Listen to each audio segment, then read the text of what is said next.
गावातील जमलेले आणि पंचक्रोशीतील जमलेले माझे प्रतिष्ठित नागरिक बंधू भगिनींनो आणि माझ्या तरुण मित्रांनो, आज मकर संक्रांत आहे। आज सूर्य आणि मकर राशीमध्ये प्रवेश करून त्यांच्या उत्तरायणाला सुरुवात होते।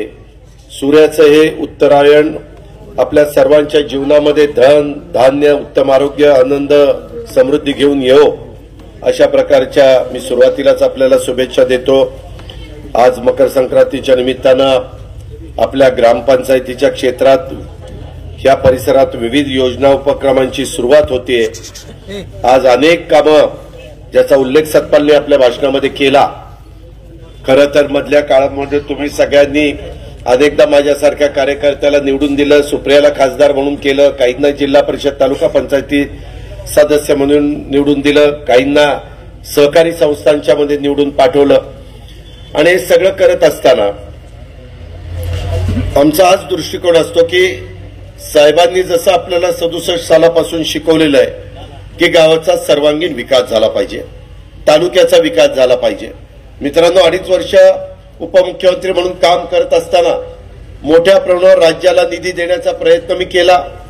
करोनाचं सावट होतं, करोनाच्या सावटामध्ये माणसं जगवण्याच्या करता आपण प्राधान्य दिलं। उद्धव ठाकरे साहेब आणि बाकीचे सगळे आम्ही मंत्रीगण त्यांना साथ देत होतो, काम करत होतो।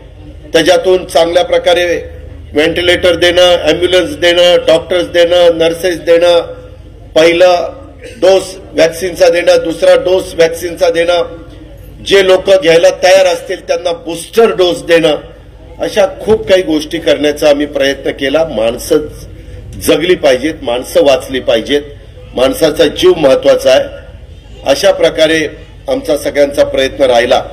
आणि ते करत करत काही विकासाची कामं करण्याचा प्रयत्न देखील आपण केला। जवळपास करोडो रुपये माझ्या गुदवडी बांदलवाडी आणि या सगळ्या परिसरामध्ये आपण त्या ठिकाणी विकास कामाला दिले।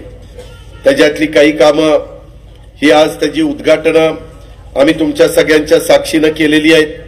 त्याच्यामध्ये मौजे गुणवडी येथील अण्णाभाऊ साठे नगरमध्ये आपण चांगल्या प्रकारे समाज मंदिर बांधलं।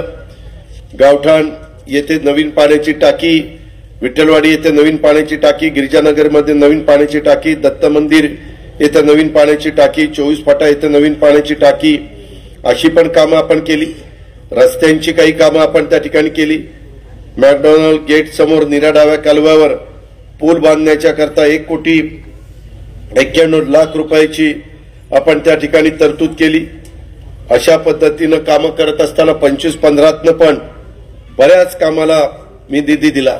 मित्रांनो, मला खूपदा वाटतं की मी तालुक्याला दिलेल्या निधीच्या बाबतीत आपण स्वतः जाऊन ती कामं पाहावीत। त्याच्यामध्ये मग तुमचं गुणवडी येथील बांदलवाडी येथील चित्रकथी नगर व्यायामशाळा ती असेल, किंवा गुणवडी येथे दत्तवाडी येथे 2 खोल्या वर्गखोल्या बांधलेलं काम असेल, किंवा बांदलवाडी येथे व्यायामशाळा बांधलेलं काम असेल, किंवा गुणवडी येथील गावठाण येथे अंगणवाडी इमारतीचं बांधकाम केलेलं असेल, किंवा कुंभार वस्ती येथे अंगणवाडी इमारतीचं बांधकाम केलेलं असेल, किंवा भाऊ पाटील कुंभारवाडी ते 120 मार्गावर गुणवडी गावठाण ते मेखी रस्ता मार्गावर पूल, ज्याचं आता आम्ही जाऊन तिथं उद्घाटन केलं। आपल्याला मेखीला जाताना किंवा नदीच्या पलीकडे आपल्या ज्यांच्या जमिनीने तिकडे जाताना किंवा आपल्या पलीकडच्या वॉर्डामध्ये जाताना लोकांना खूप गैरसोय व्हायची, आणि म्हणून ही सगळी कामं आपण त्या ठिकाणी केली। मी सगळ्याच कार्यकर्त्यांना सांगतो की बाबांनो, माझा कटाक्षाने प्रयत्न असतो। तुम्ही गेले 32 वर्ष मला सगळे बघतात। 84 साली तुम्ही सगळ्यांनी मला छत्रपती सहकारी साखर कारखान्यामध्ये मला आमच्या बुवासाहेब गावड्यांना, नानासाहेब गावड्यांना, असं आम्हाला सगळ्यांना हिंगणे वकिलांना ह्या पद्धतीनं आम्हाला सगळ्यांना तुम्ही त्या काळामध्ये निवडून दिलेलं होतं। आणि ते निवडून दिल्यानंतर मी काही मागं वळून बघितलं नाही। तुम्ही सतत मला खासदार केलं, आमदार केलं, राज्यमंत्री केलं, मंत्री केलं, उपमुख्यमंत्री केलं, आता विरोधी पक्षनेते देखील आमदार लोकांनी केलं। आणि काळ वेळ मी बघितले कुणा करता थांबत नसतो, तो झटपट पुढे जात असतो। बदल व्हायला पाहिजेत। आज बारामतीमध्ये एसटी स्टँडचं काम असेल, नदी सुधारचं काम असेल, त्याच्यामध्ये प्लांटेशनचं काम असेल, त्याच्यामध्ये कॅनॉल नूतनीकरण करण्याचं काम असेल, सुशोभीकरण करण्याचं काम असेल, रस्ते चांगले, बारामतीमध्ये तर अनेक वर्षामध्ये जेवढे ब्रिज बांधले नाहीत तेवढे ब्रिज आपण निंबूत पासून काटेवाडीपर्यंत वेगवेगळ्या ठिकाणी बारामतीमध्ये बांधण्याचं काम केलं आणि ते जे कामं पण मंजूर आहेत. थोडं राजकीय स्थित्यंतर घडली, एकनाथराव शिंदे त्या ठिकाणी मुख्यमंत्री झाले, त्याच्यामुळं काही लोकांच्या मनात वेगळी शंका आली, पण कामाचा स्पीड कमी होऊन द्यायचा नाही असा कटाक्षाने प्रयत्न विरोधी पक्ष नेता या नात्याने देखील माझा चाललेला आहे. माझी तुम्हाला विनंती की तुमची पण काही नैतिक जबाबदारी. ज्यावेळेस आता BKBN रस्ता एवढा 10 मीटरचा अतिशय चांगल्या प्रकारे आपण केलेला आहे, पूर्वीचा रस्ता आताचा रस्ता याच्यामध्ये फरक पडलेला आहे. दोन्ही बाजूला चांगल्या प्रकारे झाडं लावण्याचं काम आपापल्या हद्दीत जर केलं गेलं तर उद्या पुढच्या पिढीला देखील त्याचा फायदा झाल्याशिवाय राहणार नाही. पालखी मार्गाची रस्ते कामं चाललेली आहेत. तुमच्या मोरगाव, जेजुरी आणि बारामती रस्त्याचं काम चांगलं झालंय. चौफुला ते नीरा त्या रस्त्याचं काम त्या ठिकाणी चाललेलं आहे. इकडून नीरा ते इंदापूर त्याही बाबतीमध्ये त्या रस्त्याचं काम आपण हातामध्ये घेतलेलं आहे. आत्तामध्ये फलटण ते बारामती बरेच वर्ष प्रलंबित असणारं काम ते पण आत्ताच ज्याला पालखी मार्गाचं काम मिळालेलं आहे त्या शेळके कॉन्ट्रॅक्टरला मिळालेलं आहे. प्रचंड कामं चाललेली आहेत. त्याच्यात गोरगरिबांना घरकुलाच्या योजना पण आपण करतोय. आज पण मला मगाशी आल्यापासून काही माझ्या आया बहिणींनी, काही पुरुष मंडळींनी, काही इतर सहकारी मित्रांनी पण निवेदन दिली. खरं मला त्यांना विनंती करायची की मी आता नावं घेत नाही, माझ्या समोरच सगळे अर्ज आहेत की काही काही बाबतीमध्ये फार गंभीर तक्रारी आहेत. म्हणजे मी इमारती चांगल्या बांधण्याचा प्रयत्न करतोय, स्वतःचं घर कसं बारकाईनं आपण बांधताना बघत असतो तसं दोरी ओळंब्यात काम आहे का? गुणवडीकरांनो, अक्षरशः सकाळी 6ला उजाडलेलं नसतं त्यावेळेस आम्ही अधिकारी पदाधिकारी सगळे जाऊन कामं पाहत असतो. आणि हे काय आता कुठली निवडणूक आली म्हणून नाही, मला आवड आहे, तुम्ही माझ्यावर प्रेम केलेलं आहे, तुम्ही एवढी मोठी ताकद दिलेली आहे. त्यावेळेस आपल्या कारकिर्दीमध्ये ह्या तालुक्याचा आणि ह्या गावांचा आणि ह्या शहराचा उत्तम प्रकारचा विकास झाला पाहिजे असा साहजिकच माझा प्रयत्न असतो. लवकरच आपण रेल्वेच्याही बाबतीमध्ये त्या जमिनी थोड्या ताब्यात घ्यायच्या राहिल्यात नाही तर तेही बारामतीपासून पुढं फलटणपर्यंत रेल्वे सगळीकडे जोडली जाईल अशा प्रकारचा आपला प्रयत्न त्या ठिकाणी चाललेला आहे. मला त्या संदर्भामध्ये आमचे प्रांत, तुम्ही इथं आहात, हनुमंत पाटील तुम्ही इथं पूर्वी तहसीलदार म्हणून काम केलं, मी तुम्हाला आता जवळपास प्रांत लेवलला तुम्ही आलेले आहेत म्हणून तुम्हाला OSD मी केलेलं आहे. का तर तुम्हाला बारामतीची माहिती आहे.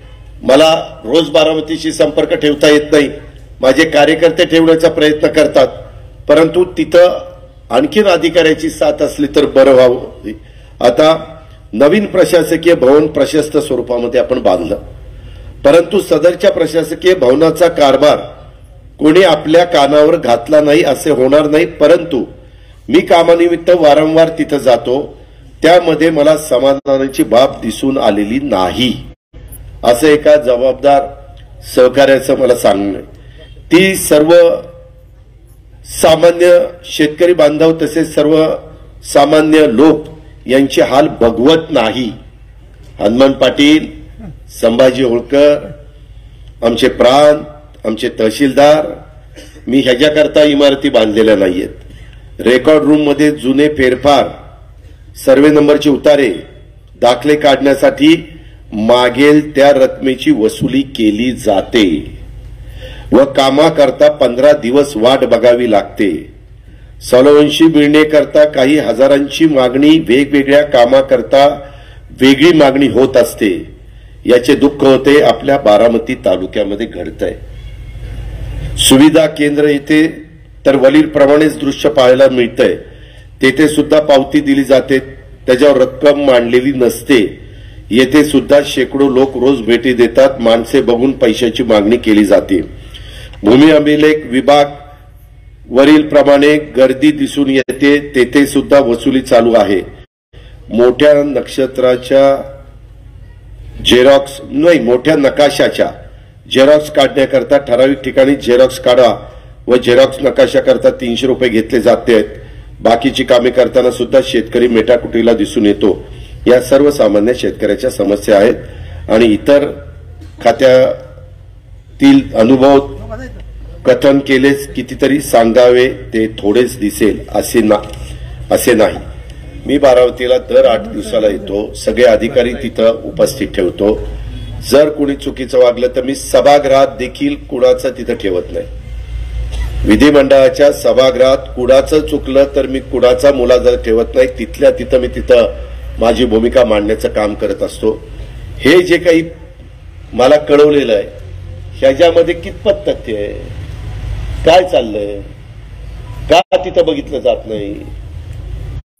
आम्ही काही नुसतंच फिरायला मला काही मजा वाटते म्हणून मी काही इमारती बांधतो, तुम्हाला सुविधा करून देतो.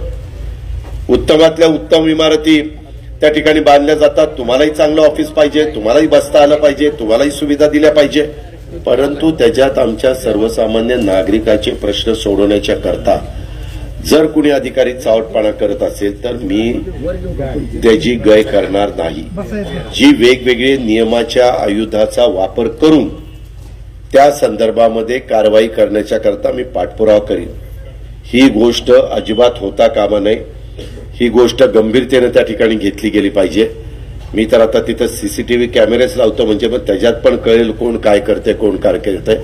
तुम्हाला 7वा वेतन आयोगाचा पगार राज्य सरकार देतं. अहो, मी अर्थ मंत्रालय सांभाळलं. कोरोनामध्ये लॉकडाऊन असताना तुम्हा अधिकारी कर्मचाऱ्यांना कधी कधी काही लोकांनी काम न करता घरी बसून पगार दिले. 1.5 लाख कोटी रुपये वर्षाचा पगार आम्ही तुम्हाला देतोय, पेन्शन देतोय तुम्हाला. म्हणजे सरकारी अधिकाऱ्यांना कर्मचाऱ्यांना मी बोलतोय, तुम्ही आमच्या शासनाचे सेवक म्हणून काम करताय. जर कुणी चुकीचं काम आलं तर तुम्ही सांगा ना की बाबा हे कामात ही चूक आहे, होणार नाही. मी नियमाच्या बाहेर जाऊन काम करा असं कधीच सांगणार नाही आणि कधीच सांगितलं पण नाही. पोलीस अधिकाऱ्यांनी पण त्याचा अनुभव घेतला. उपमुख्यमंत्री असताना माझी भूमिका तीच आहे, विरोधी पक्षनेता असताना तीच आहे, आमदार असताना किंवा साधा नागरिक असताना पण माझी भूमिका तीच आहे. कारण डॉक्टर बाबासाहेब आंबेडकरांनी संविधानाने जो आपल्याला अधिकार दिला आहे, कायद्यानी, नियमानी, घटनेनी त्या अधिकाराचा वापर केला पाहिजे. आणि त्याच्यात जर कुणाला त्रास होत असेल तर त्याची पण नोंद संबंधितांनी या निमित्तानं घेतली पाहिजे. आणि मी माझ्या कार्यकर्त्यांना सांगेन, अनेक लोकांना आम्ही कारखान्याचं चेअरमन करतो, दूध संघाचं चेअरमन करतो, खरेदी विक्री संघाचं, मार्केट कमिटीचं, त्याच्या संदर्भामध्ये बँकेमध्ये पदाधिकारी करतो, बारामती बँकेचं चेअरमन करतो, जिल्हा परिषद तालुका पंचायतीमध्ये पदाधिकारी करतो, चेअरमन करतो, सभापती करतो. हे सगळी पदं देत असताना आमची हीच अपेक्षा आहे की वेगवेगळ्या ठिकाणी त्रयस्थ म्हणून न कुणाला समजता त्या ठिकाणी तुम्ही गेलं पाहिजे आणि पाहिलं पाहिजे. मी जर गेलो तर सगळे लक्षात येणार दादा आले की तिथं चिडी चुपच होणार. पण तुम्ही वेगळ्या पद्धतीनं जर गेला, काही वेगळ्या पद्धतीनं माहिती आपले कार्यकर्त्यांनी युथचे कार्यकर्ते असतील, युवतीचे कार्यकर्ते असतील, बाकीचे माझे सहकारी असतील, त्यांनी सांगावं की इथं काय घडत आहे ते लक्षात आणून दिल्यावर आपण काही अधिकाऱ्यांची कुणाची जर अधिकारी चुकीचं वागत असेल तर रीतसर कारवाई करण्याच्या करता पाठपुरावा करायला आपण कुठं कमी पडणार नाही. पण त्यांचं काम चांगलं करून जाणीवपूर्वक कोणतरी बदनामी करत असेल तर तेही आम्ही खपून घेणार नाही. कारण शेवटी तो अधिकारी आहे. काही जणांचं चुकीचं काम मी एखाद्या अधिकाऱ्याला सांगितलं आणि त्यांनी केलं नाही म्हणून मी मनामध्ये डूक ठेवायचा आणि ह्याला कुठेतरी आता काटाच काढायचा, याचा बंदोबस्तच करायचा, असंही चालणार नाही बाबांनो. ही बाब आपण सगळ्यांनी लक्षामध्ये ठेवा. आज अनेक वेगवेगळ्या अतिवृष्टी झालेल्या करा नदी पूरबाधित शेतकऱ्यांच्या कर्जमाफीबद्दल असं करा नदी आणि नीरा नदी असं नसतं.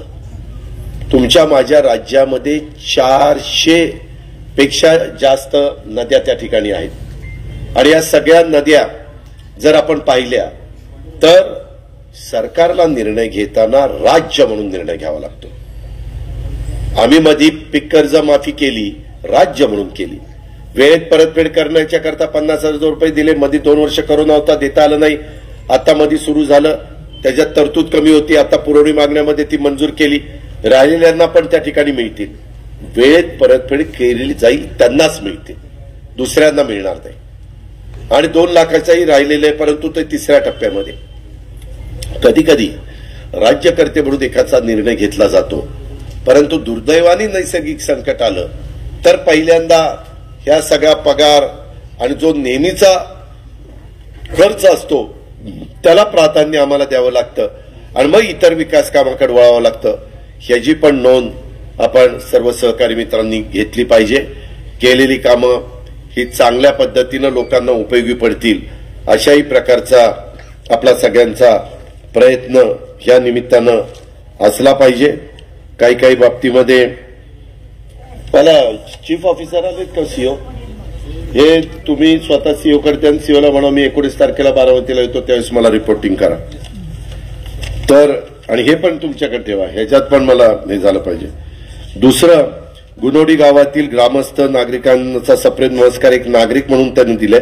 बांदलवाडीमधील गिरिजानगर येथे पाण्याची टाकी बांधली आहे, परंतु येथील एकाही नागरिकाला व ग्रामस्थांना नळ पाणी कनेक्शन दिले नाही. त्यामुळे येथील नागरिकांची फसवणूक आहे. अशा कार्यक्रमाचे तुम्ही उद्घाटन करीत आहात हे लक्षात असू द्या. येथील नागरिकांना पाण्याचं नळ कनेक्शनसाठी प्रति कनेक्शन 1,500 रुपये ते 3,000 रुपयेपर्यंत मागणी केली जाते. अशा नागरिकांसाठी तक्रारी आहेत. मी या निमित्त मांजराच्या गळ्यात घंटाकुणी बांधायची. मला एक सांगा, कुठली पिण्याच्या पाण्याची योजना केली तर सार्वजनिक नळ कोंडाळी असतात तिथं तुम्हाला पैसे द्यावे लागत नाही. पण तुम्हाला उद्या वैजनाथच्या घरात कनेक्शन पाहिजे असेल तर प्रत्येक वैजनाथ म्हणजे उदाहरणं सांगतो किंवा भारत पाटलाच्या म्हणा, पोपटरावच्या म्हणा, ज्यांच्या कुणाच्या किंवा तुमच्या कुणाच्या, तर त्याला दर आहे. हा फक्त गुणवडीमध्ये नाही, बारामतीमध्ये करोडो रुपयाच्या पिण्याच्या पाण्याच्या योजनांची कामं ही सुपा परगणा परिसरात चालू आहेत. ते बाकीच्या सगळ्या भागामध्ये त्या ठिकाणी चाललेली आहेत आणि त्याच्यात सरकारने काही नियम केलेले आहेत की टाकी उंच टाकी तिथं काही तुम्हाला त्रास नाही, पाईपलाईन तिथं त्रास नाही, ते सरकारचं काम आहे. पण तुमचं घर असेल आणि घरात कनेक्शन द्यायचं असेल तर तुम्हाला तिथं जो चार्ज असेल तो द्यावाच लागेल. तुम्ही सगळं जर फुकट मागितलं तर ब्रह्मदेव वरनं आला ना तरी पुरायचं नाही. ही गोष्ट लक्षात घ्या. जिथं आम्ही काय करतो, ज्याची ऐपत आहे त्याला चार्ज लावतो. जो गरीब आहे त्याच्याकरता पंतप्रधान आवास योजना आहे, त्याच्याकरता वेगवेगळ्या इतर योजना आहे, मागासवर्गीयांच्या करता योजना आहे, आदिवासींच्या करता योजना आहे, इतर घटकांकरता अल्पसंख्याकांकरता योजना आहेत, ओबीसींच्या करता योजना आहे. पण हे सगळं होत असताना आता विजेचं आपलं पाण्याचं कनेक्शन घरात पाहिजे असेल तर काय चार्ज आहे? 3,000 रुपये, 2,600 रुपये. 2,600 रुपये. 2,600 रुपये तुम्हाला जर घर बसल्या न सोडला की कॉक पाहिजे, मत केलं की कॉक बंद होईल. तर हे कोण? आता तू उद्या म्हणालो आमच्या तोंडात तूट पाडी दे, असं नाही रे बाबांनो. शेवटी सरकार म्हणजे कोण? तुम्ही आम्ही लोकांनी निवडून दिलेली सगळे ते आमदार जातात, त्याच्यातनं सरकार म्हणतं. ह्या पद्धतीचा विचार करा. जिथं अन्याय होत असेल तिथं जरूर सांगा. पण इथं अगदी मांजराच्या गळ्यात घंटा कुणी बांधायची, ये तुझ्या गळ्यात घंटा, बरं नाव पण देत नाही. नुसतं एक नागरिक हिंमत असेल तर नाव दे, लगेच हा सूर्यन हा जयत्र. अधिकाऱ्याचं चुकीचं असलं तर तिथल्या तिथं अधिकाऱ्यावर पण जे काही कारवाई करायची असेल ते करतो.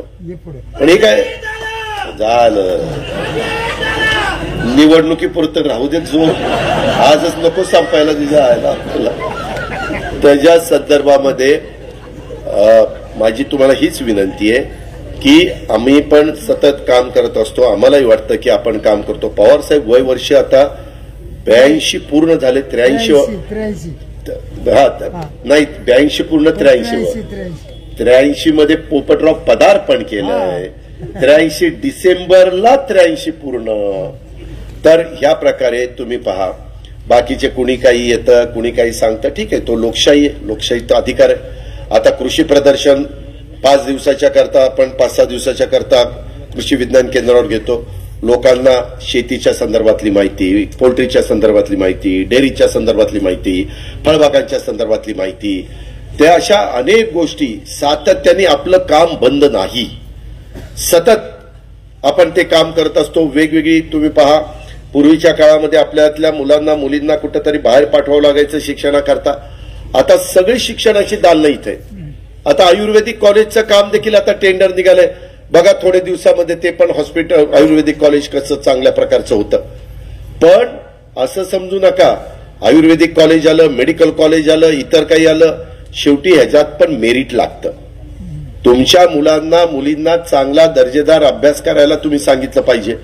पोदार स्कूल आपल्याकडे आलं, ते आपल्या बांदलवाडीमध्ये ज्या लोकांना जिथं आपली मुलं मुली, ज्यांना शारदा नगरमध्ये टाकायचं त्यांनी शारदा नगरमध्ये टाका, ज्यांना जिल्हा परिषद नगरपालिकेमध्ये टाकायचं त्यांनी तिथं टाका, ज्यांना विद्या प्रतिष्ठानच्या इन्स्टिट्यूटमध्ये टाकायचं त्यांनी तिथं टाका, टीसी कॉलेजला ज्यांना टाकायचं, ज्यांना MS हायस्कूलला टाकायचं, शाहूला टाकायचं, जिथं कुठं तुम्हाला चांगलं, फक्त त्या शाळेला त्या कॉलेजला रितसर परवानगी पाहिजे. नाहीतर आता तुम्ही परवा पेपरला वाचला असेल, महाराष्ट्रामध्ये अशा अनेक शाळा आहेत की त्यांना परवानगीच नाही, कुशाल पोरांना ऍडमिशन देतात आणि शिकवतात. ही ते त्यांना शाळा बंद करायला सांगितलेल्या आहेत. ह्या आपल्याला नियमाच्या बाहेर जाऊन बाबांनो काय करायचं नाही, अशा पद्धतीनं आपलं त्या ठिकाणी काम चाललेलं आहे. आणि हे काम करत असताना अनेक दिवस मला सतपालन बाकीचे सगळे सहकारी सांगत होते, मग गावडे सगळे बंधू असतील किंवा भगिनी असतील, बांदल मुरुमकर किंवा इतर सगळे मोरे, टाकळे, कुंभार, चव्हाण, लाड, भिसे, सगळेच आमचे सहकारी हे सगळे म्हणत होते किंवा दादा तारीख द्या. आज मी थोडासा मला उशीर झाला कारण सकाळपासून माझी कामं उरकेनात आणि तुमचा झाल्यावर डोरलेवाडी झाल्यावर पंढरे झालं, पवईमाळ झाल्यावर मला मुंबईला जायचं कारण तिथे एक नाशिक शिक्षक मतदारसंघामध्ये एक प्रश्न निर्माण झालेला आहे, पदवीधर मतदारसंघामध्ये. त्याच्याकरता थोडंसं आम्हाला काही लोकांना बसून निर्णय घ्यावा लागेल कारण आजच्या आज निर्णय घेऊन उद्या ते कळवलं पाहिजे, अशी थोडीशी धावपळ आहे. आता अनेक इथं मान्यवर, आता बुवासाहेब असतील, बाकीचे असतील, नानासाहेब असतील, पोपटराव असतील, खूप जण मान्यवर, इथं दया इथं बसलाय. दयाला आमची दया येईना पण आम्हाला त्याची दया येते. पण हे सगळी लोक बसलेली आहेत आणि या सगळ्यांशी अनेक वर्ष आपण जवळनं काम केलेलं आहे आणि आता पूर्वीसारखं वेळ पण देता येत नाही कारण गर्दी इतकी असते, व्याप इतका असतो, हे आपण देखील बघता. पण त्याच्यातून ही जी काही कामं झाली त्याला करोडो रुपये, खरोखरीच तुम्ही बघा 18 कोटी आले ना, 18 करोड रुपये एका गावाला वेगवेगळ्या विकास कामाच्या करता आलेले, चेष्टा नाही. अजूनही त्याच्यामध्ये माझा प्रयत्न चाललेला आहे. मधल्या काळामध्ये काही आम्ही मंजूर केलेल्या कामाला स्थगिती दिली, मग त्याच्यातली काही त्यांनी आता उठवली आहे. त्याच्यात पुन्हा मध्ये नागपूरच्या अधिवेशनात आम्ही थोडंसं आंदोलन केलेलं होतं, टोकाची भूमिका घेतली होती. ते म्हणले त्याच्यातनं मार्ग काढू. शेवटी सत्ता असते, कधी सत्ता नसते, परंतु विकास विरोधक असला तरी करावा लागतो, सत्ताधारी असला तरी करावा लागतो. ह्या प्रकारे आपले सगळ्यांचं काम चाललेलं आहे. तुम्ही गाव स्वच्छ ठेवण्याचा प्रयत्न करा. नदीमध्ये देखील आता मळतपर्यंत आपण नदी स्वच्छ करत आणतोय, परंतु पुढं ती गुणवडीपर्यंत आणि मला टप्प्याटप्प्याने, मी लगेच दावा करत नाही, पण टप्प्याटप्प्याने संगमापर्यंत, म्हणजे सोनगावचा संगम जो आहे तिथपर्यंत त्या ठिकाणी जायचंय, जेणेकरून आपल्यालाही ज्यावेळेस पाऊस जास्त पडतो नाझरे नाझऱ्याच्या खालच्या भागात आणि प्री कॅचमेंट एरियामध्ये पाऊस पडतो, त्यावेळेस लोकांचं नुकसान होऊ नये ही त्याच्या पाठीमागची आपली सगळ्यांची भावना असते. इतर पण अनेक वेगवेगळी कामं ही चाललेली आहेत. आज पण खूप निवेदन, मला जी थोडीशी गंभीर वाटली त्याचा उल्लेख मी केला, परंतु इतर पण अनेक प्रकारची निवेदनं रस्त्यांच्या संदर्भामध्ये किंवा कोच मिळण्याच्या संदर्भात किंवा प्रॅक्टिस करता हॉल मिळण्याच्या संदर्भात, अशा अनेक प्रकारच्या लाईनच्या तारा खाली आल्याबद्दलच्या संदर्भात, अशा खूप वेगवेगळ्या प्रकारच्या 29 फाट्याला रस्ता, पाणी, ड्रेनेज लाईन, लाईट अंतर्गत इलेक्ट्रिकचे खांब होण्याबाबतची असेल, अशा खूप काही प्रकारच्या मागण्या, ढवाण पाटील ते बनसोडे वस्ती रस्त्याच्या संदर्भामध्ये, ढवाण पाटील ते बनसोडे वस्ती स्ट्रीट लाईटच्या संदर्भात, स्ट्रीट लाईटच्या संदर्भात काय केलेलं आहे, ज्यांचं लाईट बिल थकलेलं नाही अशाच गावांना स्ट्रीट लाईट दिली जाते. आता येताना सतपालला दाखवलं तर कशी लाईट चाललेली, ते म्हणलं तेवढाच चाललाय. याला म्हणलं आम्ही दाखवायला तेवढाच चाललाय. आता एवढा सूर्यप्रकाश झगझगाट आहे तर कशाला लाईट तरी सकाळी उठल्यावर बंद करायला ग्रामसेवकांनी, त्याच्या हाताखालच्या माणसांनी, गावातल्या सरपंच, उपसरपंच, आमचे सदस्य, तुम्हाला पुढारपण करायचं म्हटलं तर असं तसं पुढारपण मिळत नाही. त्याला कष्ट करावे लागतात, त्याला वेळ द्यावा लागतो. नुसतंच पत्रिकेमध्ये छापायला सरपंच गुणवडी ते तर तुम्ही छापाच. डायरेक्टर छत्रपती कारखाना, माजी डायरेक्टर छत्रपती कारखाना, हे असं ठीक आहे. पण माझं म्हणणं की आपण पण, मी सगळा वेळ द्या असं म्हणणार नाही, पण तुमच्या व्यवसायातनं तुमच्या कामातनं काही 1-2 तास दिले तरी खूप आहे बाबांनो. फार काळ माझ्यासारखा सकाळी 6 वाजल्यापासून नका देऊ, ती तर मला जमणार पण नाही. पण काही कमी का होईना वेळ त्या ठिकाणी द्या. आणि आपलं सगळ्यांचं गाव आहे. पूर्वीची गुणवडी, बदलत गेलेली गुणवडी, बदलत गेलेले रस्ते, बदलत गेलेलं राहणीमान, लोकांचं स्टँडर्ड ऑफ लिव्हिंग, लोकांच्या मुला मुलींचं. आता मी काही ठिकाणी जातो, विचारलं कुणाला काय शिकला, मुलगा झाला इंजिनियर, मुलगी झाली डॉक्टर, काय झालाय बी फार्मसी, काय झालाय आर्किटेक्ट इंजिनियर, एवढे वकील, एवढ्या सगळ्या सुविधा मुलांना मुलींना मिळत आहेत आणि त्या मिळाल्या पाहिजेत. तो तुमचा हक्क आहे, तो तुमचा अधिकार आहे. फक्त मर्यादित परिवार ठेवा. 1 किंवा 2 अपत्यावर थांबायला शिका.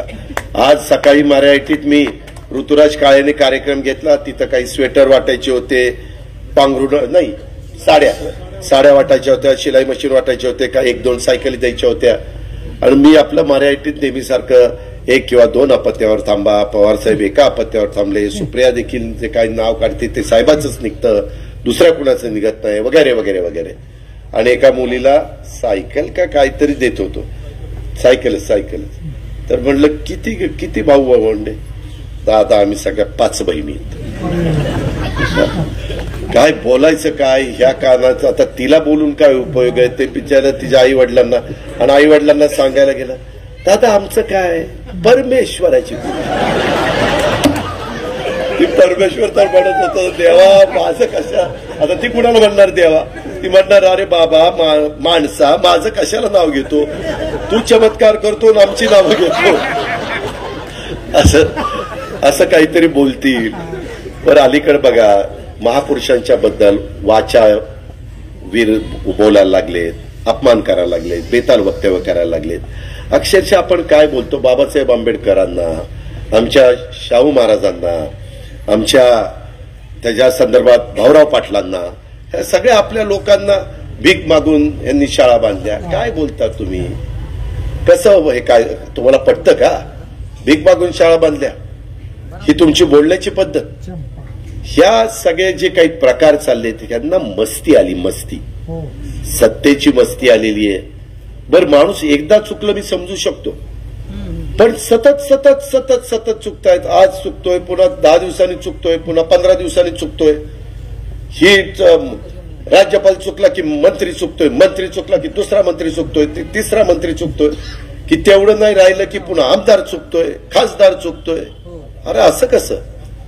हे जे काही प्रकार, आपल्या इथं महागाईचा प्रश्न आहे, आपल्या इथं बेरोजगारीचा प्रश्न आहे, आपल्यातले लाखो कोटी गुंतवणूक असणारे कारखाने राज्यात चालले, त्याचं कुणी बोलायला तयार नाही, त्याचं उत्तर द्यायला तयार नाही. त्याच्या संदर्भामध्ये इतर ज्या काही बाबी आहेत त्याच्यात सांगितलं तर आम्ही करू, आम्ही बघू, आम्ही असं करतोय, ह्या प्रकारे काहीतरी सांगतात. मित्रांनो, असं शाहू फुले आंबेडकरांच्या महाराष्ट्रामध्ये कदापि झालेलं नव्हतं. आता मात्र निव्वळ सत्तेला असुसलेली ही माणसं कुठल्याही थराला जायला मागं पुढं बघत नाही. त्याच्यामध्ये लोकांना खोके काय प्रकार माहिती नव्हता, परंतु आता खोके ओके लोक म्हणायला लागलेली आहेत. हे जे काही गोष्टी आहे हे महाराष्ट्राला नाही तर देशाच्या लोकशाहीला घातक आहे. बाबासाहेब आंबेडकरांनी जे संविधान दिलेले ते संविधानाला अडचणीत आणणार आहे. कारण काही जण संविधानाचा पण आदर करत नाहीये. मध्ये आम्ही मोर्चे काढले होते, संविधान बचाव देश बचाव. मध्ये आम्ही महापुरुषांचा अपमान आम्ही सहन करणार नाही म्हणून मोर्चे काढले. तुम्ही पण काही कार्यकर्ते मुंबईला आलेला होता. आम्हाला हौस आहे, जे चुकलं तेच आम्ही सांगणार ना. असं कसं चुकून चालेल? अशा बाबांनो अनेक बाबी आहेत. ह्या पण गोष्टी आपण सगळ्यांनी लक्षामध्ये घेतल्या पाहिजे. एकंदरीत जर ग्रामपंचायतीचा विचार केला तर ग्रामपंचायत म्हणजे गावचं मिनी मंत्रालय असतं.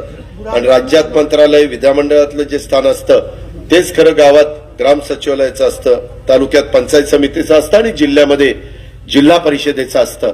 जिल्हा परिषद आणि ग्राम तालुका पंचायत समितीच्या पण निवडणुका लागतात. 1 वर्ष झालं. उद्याच्या फेब्रुवारी 2023ला 1 वर्ष होईल. आम्ही निवडणुका जरा पुढे ढकललेलं होतं की ओबीसीचं आरक्षण काढलेलं होतं. आम्हाला ओबीसीकरांना पण आरक्षण द्यायचं होतं, कारण तोही समाजातला एक महत्वाचा घटक आहे. मागासवर्गीयांना आरक्षण मिळतं तो त्यांचा हक्क आहे, आदिवासींना आरक्षण मिळतं तो त्यांचा हक्क आहे. त्याच्या संदर्भात ओपन कॅटेगरीवाल्यांना तर कुणालाही फॉर्म भरता येतो. पण त्याचबरोबर इतर मागासवर्गीय जो समाज आहे त्यांना आपल्या इथं एनटी समाज ओबीसी मध्ये मोडतो, त्याच्यावर त्यांनाही प्रतिनिधित्व महिलांना पुरुषांना मिळालं पाहिजे होतं. म्हणून आम्ही सुप्रीम कोर्टापर्यंत गेलो. नंतर निकाल लागला, परंतु अजून पण हे सरकार निवडणुका लावायला तयार नाही. थांबा थांबा, बघू बघू, करू करू. अरे थांबा थांबा म्हणजे काय? आजही डीपीसीचा पैसा संपलेला नाहीये. 2 महिने राहिलेत. आता जानेवारी जर संपला तर फेब्रुवारी मार्च 850 कोटी रुपये मी डीपीसीला पालकमंत्री म्हणून दिलेले होते. अहो 36 जिल्ह्यामध्ये 20च मंत्री आहेत. काही काहींच्याकडे 5-5, 6-6 जिल्ह्यांचे पालकमंत्री आहेत. कधी वेळ देणार? काय करणार? महिलांना तर एकाला मंत्री केलं नाही. ह्या नाही तिथं निवडून आलेल्या एकालाही मंत्री नाही. का? महिलांचा अधिकार नाही, हक्क नाहीये. तुम्ही महिलांची मतं घेता आणि त्यांना मात्र मंत्रिमंडळामध्ये समाविष्ट करून घेत नाही. हे त्यांचं अपयश नाही सरकारचं. मी तर इतक्यादा बोलतो, परंतु नाही आम्ही करणार आहे. अरे कधी करणार आहे? 6 महिने झाले ना बाबा. आता यांचे राहिलेत किती? 2 वर्ष राहिली. शेवटची 6 महिने निवडणुकीत राहिलं 1.5 वर्ष. बघता बघता दिवस जातात. 23 साल सुरू होऊन आज गेले ना, 15 दिवस संपले ना. मी म्हणून मार्गाशी म्हणलं काळ वेळ कुणाकरता थांबत नसतो.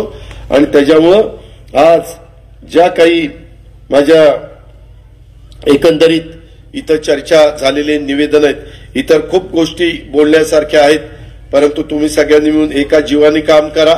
कुठेही आपसामध्ये वाद होऊन देऊ नका. त्या बाबतीमध्ये निधी देण्याचं काम किंवा आणखीन काही विकासाच्या बाबतीमध्ये सहकार्य करण्याचं काम हे मी असेल, सुप्रिया असेल, बाकीचे सगळे माझे सहकारी असतील, आम्ही त्या ठिकाणी करतच राहू. त्याबद्दल पण आपण अजिबात शंका कुशंका मनामध्ये बाळगू नका. पण या सगळ्या कामाचा उपयोग लोकांना झाला पाहिजे. मला तुम्हाला शेवटची विनंती करायची की निर्व्यसनी राहा.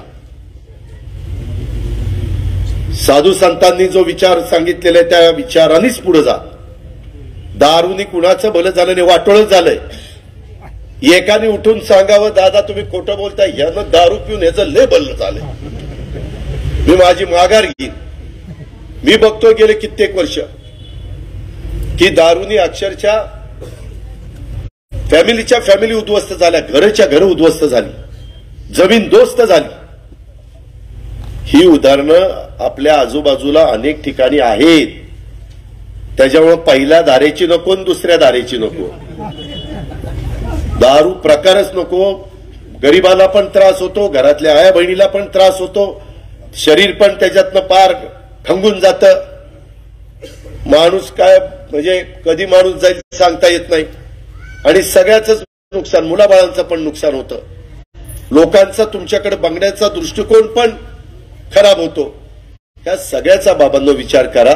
हे मी काही वैयक्तिक माझ्या स्वार्थाकरता सांगत नाही, तुमच्या कुटुंबाच्या भल्याकरता, तुमच्या मुलाबाळांच्या उज्ज्वल उद्याच्या आयुष्याकरता ह्या गोष्टी मी त्या ठिकाणी सांगतोय. म्हणून मी आजच additional SP, DySP, PI, PSI सगळ्यांना सांगितलं. मला सकाळी भेटायला लोक आली सोनगावची, त्यांनी बरंच सांगितलं इथं दारूचे अड्डे आहेत, तिथं दारूचे अड्डे आहेत, असं आहे तसं आहे, फलाने दुनियादारी आहे.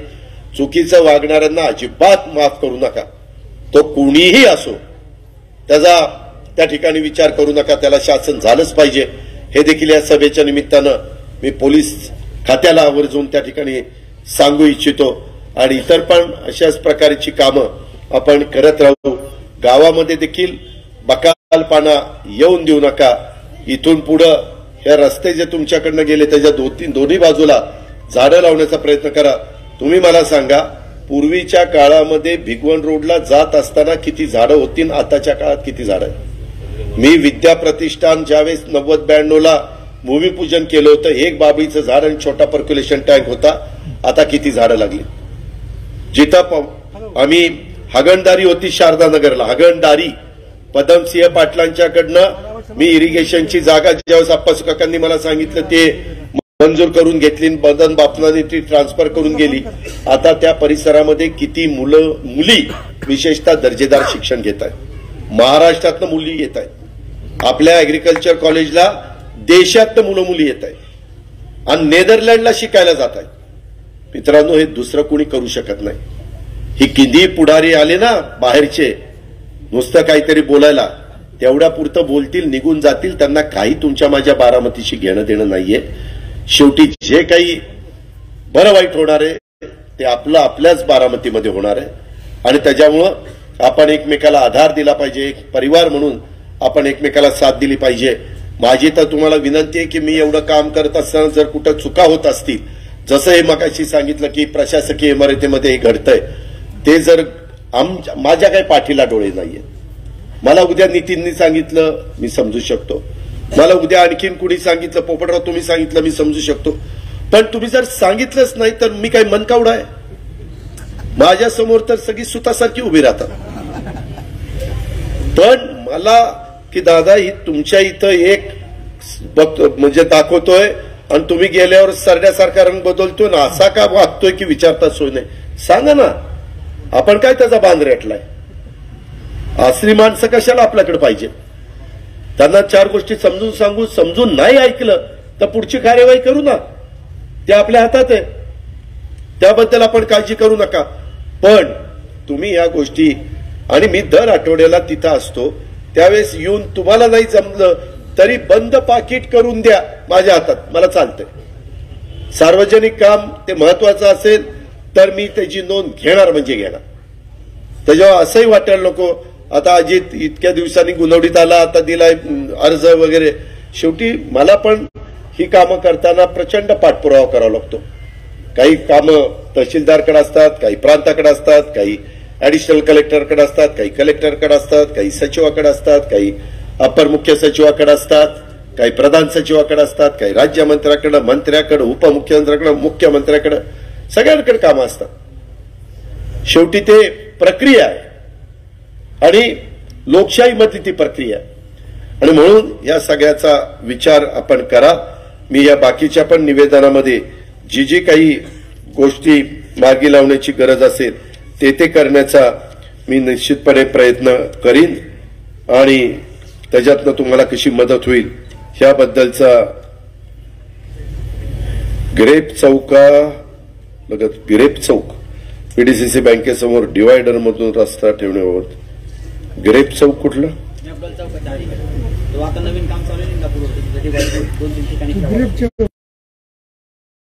अंतरामध्ये तुम्हाला जाऊनच यू टर्न करावा लागतो. आपल्यातले कधी कधी रॉंग साईडने पण येतात. आपल्या यांच्या बापाचाच रस्ता आहे, इकडून पण जातात तिकडून पण येतात, असं नाही चालत.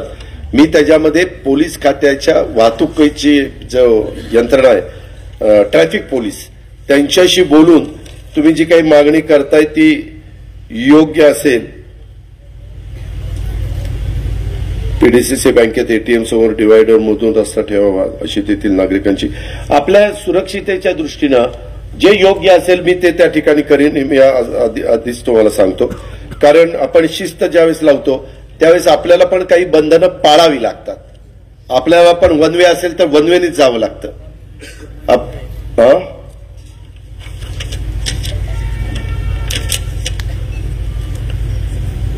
हे दलित वस्ती अंतर्गत आपले ग्रामपंचायत भूमी अभिलेख कार्यालय रेकॉर्डनुसार असणाऱ्या सर्व रस्त्यांचे अतिक्रमण काढून टाकण्याबद्दल हे तहसीलदार, हे जरा तुमच्या संदर्भातलं काम आहे. आणि हेल्मट पाटील ह्याचं रेकॉर्ड करा, म्हणजे बाबा हे काम चाललंय का नाही. नाहीतर उगीच मी नुसतं निवेदन द्यायचो. मागच्या वेळेस ते निवेदन दिलेलं आहे, त्याची पूर्तता झालेली आहे, काम कार्यवाही चालू आहे. एक तर पूर्तता झाली असेल तर रिमार्क पूर्तता झाली म्हणून आला पाहिजे. हे कार्यवाही चालू आहे तर कार्यवाही चालू होऊन इतक्या तारखेपर्यंत कामाची पूर्तता होईल असं त्या ठिकाणी सांगितलं पाहिजे. ह्या पद्धतीनं आपण जर केलं तर ते अधिक संयुक्तिक ठरेल असं मला वाटतं. ह्या ग्रामपंचायतीची बॉडी पण संपत आली वाटतं, म्हणजे मुदत कधी, त्याच्यामुळे एक सारखी घाई. 17 तारीख आली, 17 तारीख आली, आमचं बोर्ड लागला पाहिजे, आमचं नाव लागलं पाहिजे. आता नाव लागलेलं आहे, त्याच्यामुळे काळजी करण्याचं काही कारण नाही.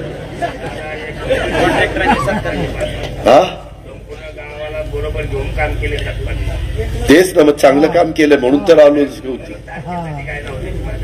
अच्छा दिली ना पोपटराव, त्याच्यामध्ये दिली, त्याच्या संदर्भामध्ये दिलेली आहे. शेवटी प्रत्येकाला वाटत असतं आपल्या कारकिर्दीमध्ये चांगलं काम झालं तर आपल्याच केले कामाचं चीज नाही. ज्या माणसाने काम केलेलं आहे त्याचं तिथं नाव लागलं तर समाधान. काही काही काम न करताच त्यांची नावं लागतात, त्याचं काय करायचं. काही काही जास्त काम न करतात डायरेक्टर म्हणून जातात. आपलं मंगल कार्यालय बरं चाललंय का, लग्न कार्य होत आहेत का नाही तिथं.